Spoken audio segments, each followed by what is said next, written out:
Jegana bandengan Zulfakar kepenari Siga gusim tama kafe Lam tanong jilo masika Kafe yang Allah doma bangsa Jika lansai dinali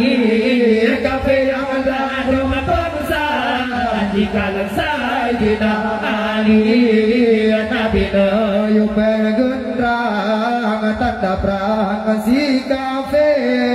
Patujuh Ramadan Dua tahun hijrah Nabi Perang Badar bamasanya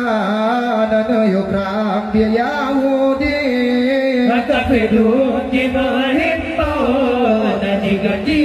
kaum Nabi Kafe duki menghimpau Jika kaum Nabi Nasib di Abu Lahab musuh yang Islam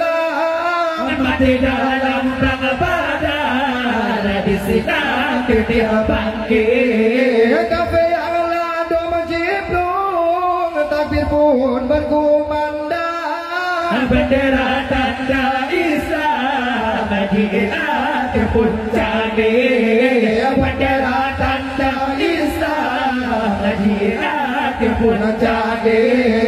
Nabi Nuh pengendrang Tanda perang si kafe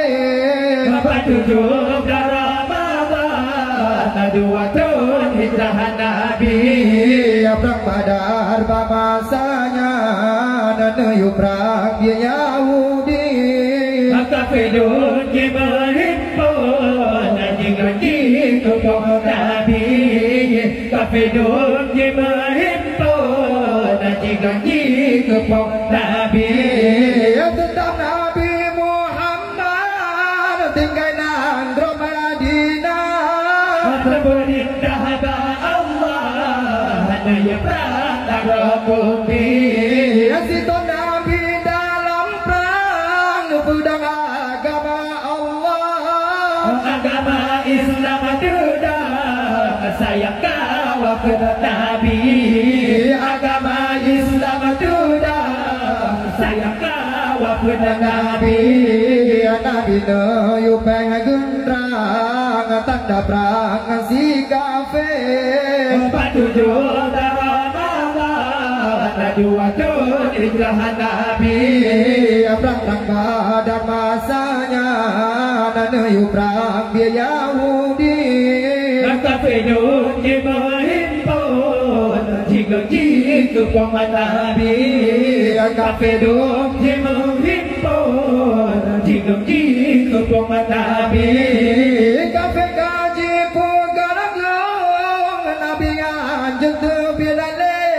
Ada sejuran di baturan Berkalam ilahi Nabi lake batuan Bermenang perang kafe Ternyata Nabi dah berjenjang Neraka pedang sakti